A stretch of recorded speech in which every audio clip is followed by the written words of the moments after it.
Our beloved whipping crazy cat lady is finally back, and I'm back with a build for her. We're gonna be doing insane red critical damage, killing acolytes the instant they appear on our screen, and also while doing that gaining extra loot and pretty much not needing to worry about anything in Steel Path. So without you needing to worry, let's quickly get into the build. Khora has always been one of the most powerful Warframes in the game. She was always able to do millions upon millions of damage, and nowadays it's no real different even with the exalted weapon changes. She's actually even better now, considering you can use melee arcanes on your Whipclaw. So let's quickly get inside of everything that we need to know. Just joking, let's quickly get into the fashion frame. We gotta check her out. This is what she looks like. Believe it or not, I actually didn't really like this skin that much at the beginning, but I've grown to love it, and I think she looks amazing. Now, the Sandana is the one from the TennoCon 2025 ticket. I did actually buy it. I do have to say, it's a transforming Sandana. Yes, yeah. What would really help me out, guys, is a big like and also a subscribe and click that bell icon. I love every single one of you guys. It always helps me out, and I appreciate you. 20,000, there's so many of us. Let's go and make an insane Weasel army. But we need a Warframe to do it with, and we're gonna do it with Khora, starting off with her passive. Her passive being that she has a Kavad by her side called Venari. Now, Venari has a completely separate building screen. We will cover that a little bit later in the video, and you can actually utilize another companion with Venari, so that's really cool. She does give you 15% movement speed while she is active. If she does get killed, she will respawn in 45 seconds. And now, let's cover her first ability, Whipclaw. This is, I think, her most important ability. This ability deals equal amount of impact, puncture, and slash, and it has a base 25% critical chance, 200% critical multiplier, and 25% status chance. It is affected by your ability strength and the melee combo counter. The melee combo counter, you're pretty much always gonna be at 12x with this build, and you're not gonna really worry about it.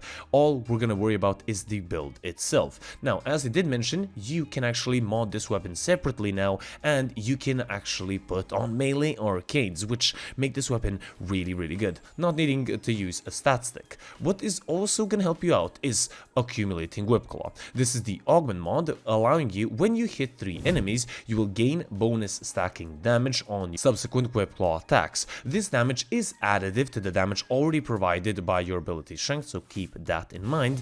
And with the build, well, you're gonna see a lot of big red crit numbers. But before we do, we gotta use our second ability, Ensnare. This will allow us to, well, ensnare enemies, and those ensnared enemies will ensnare even more enemies, bringing them closer in, allowing Venari to do 200% more damage, gives you a damage multiplier as well when you attack them with Whipclaw. Nonetheless, we have our third ability. It is going to be Venari, and this will allow you to switch her modes from attack, protect, and heal, and they're gonna be doing, well, I guess what it says on the tin, attack, protect, and heal as well. Now, this ability, it's good to switch her, but you honestly don't need it. You can put in one of the best abilities, Wrathful Advance. Kalervo's Wrathful Advance is one of the best abilities, increasing your critical chance, where you're gonna be getting those big red crit damage numbers. Keeping in mind, the bigger the crits, the bigger the damage. If you do red crit damage, you are having a massive multiplier on your critical hits.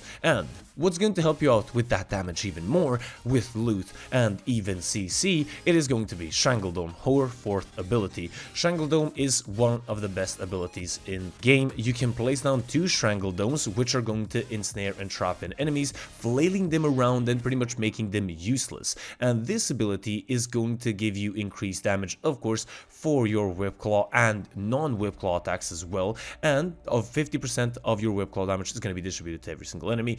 Believe me, you're going to be instantly deleting every single enemy that gets ensnared inside a Strangledome, so you don't really need to worry about the damage numbers. But what you want to worry about is get this augment mod, actually, Pilfering Strangledome. This will give the enemies inside of the Strangledome a 65% chance to drop additional loot. Who doesn't want this? It's 65% additional additional loot. So always get this. These two augments that I mentioned, Accumulating Whipclaw and Pilfering Strangledome, are going to be extremely good.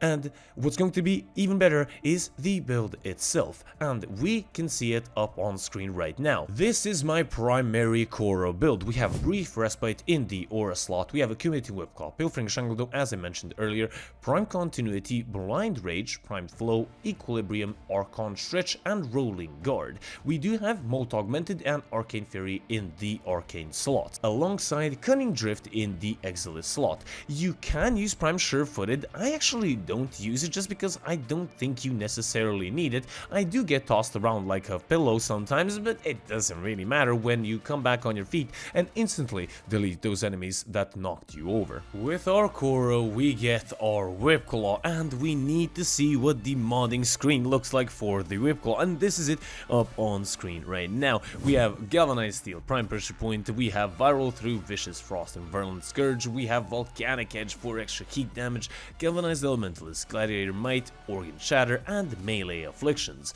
Melee Afflictions is incredibly good on this Warframe, keeping in mind that your Whipclaw is first of all going to ragdoll enemies. Second of all, enemies trapped inside of your Strangledome do count as enemies that are ragdolled by your melee weapon. So when you shrink those enemies, you're already gonna apply 6 stacks of the corresponding elements, or I guess you could call it instantly deleting the enemies. Now, Gladiator Might you can switch out for Blood Rush, but I don't find the need to, considering you're already doing red critical numbers, so might as well gain that additional critical damage. And that right there is the main weapon of our Warframe, but we have something that is going to enhance it, and that is going to be the Archon Shards as well. And for the Archon Shards, we have 2 Tauforge purple ones giving us melee critical damage and doubling it when our energy is over 500, a normal purple Archon Shard that gives us 25% critical damage, a yellow one giving us 37.5% casting speed, and then a Tauforge the red one, which is going to give us melee critical damage. You can put in 2 more Tauforge purples instead of the red and the purple one,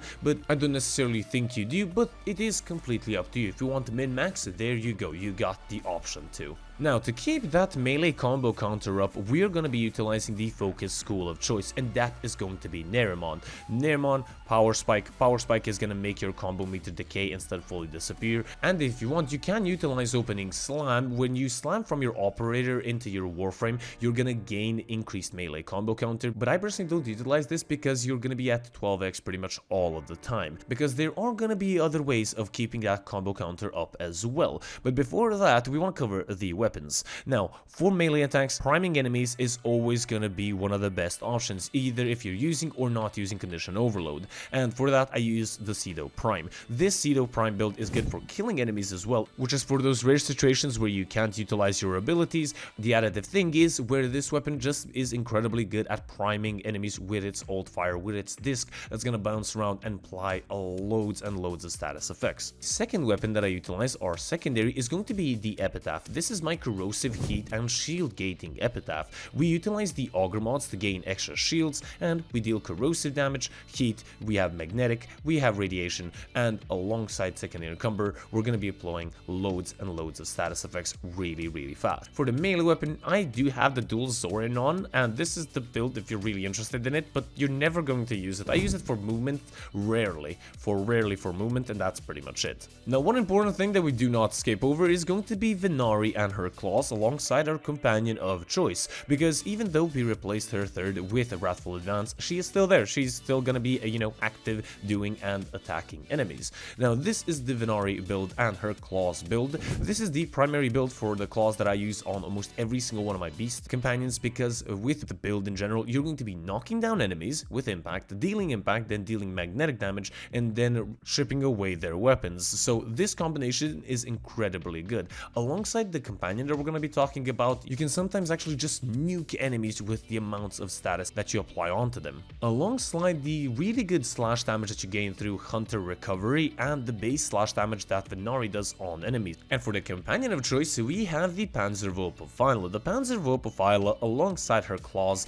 is going to be incredibly good. Here, the only difference is we have radiation additional to the other 2 elements that we had on our Venari, and the good thing about this is, I didn't actually mention it earlier, is that Archon Shards synergizes with electricity damage on your companion's claws. So this is how we're going to utilize Archon Shards, and that's how we're gaining extra energy. So that's really nice. Other than that, Panzer Profiler will apply viral through viral quills and will increase our combo counter with Tandem Bod mod, keeping it up at 12x. And now that we covered everything, you may be wondering, how are we supposed to play Khora? Well, Khora is pretty much plain and simple to play. You activate your third ability, your Wrathful Advanced, and get yourself a little bit of energy. Then all you need to do is ensnare a couple of enemies, or if you have enough energy, activate your Strangledome, and then just whip the enemies and allow your companions to just apply loads of status effects. Prime the enemies as much as you possibly can, no matter that we're not using Condition Overload, but you can utilize it as I mentioned. You can do loads and loads of damage. Wrathful Advance really and truly does help out here a lot, and the increased damage that you gain from ensnared and strangled enemies is going to be incredibly good, not to mention melee afflictions. Nonetheless, that is pretty much how you play this Warframe. It is incredibly easy. You're going to be gaining loads and loads of loot. Survivability can sometimes be an issue, but you always gotta keep an eye on that with this Warframe. When they do change out health, she's probably going to be a little bit better, but that's going to be a build for one day. I do hope you guys enjoyed. This was my Khora build. I'm very interested in what you guys think. Leave it in the comment section down below. Leave a like, as I mentioned. Thank you so much. Really do, truly. Thank you so much for 20,000 subscribers. I love you, and, you know, click that little bell icon. Love you. This has been the Game Weasel, over and out.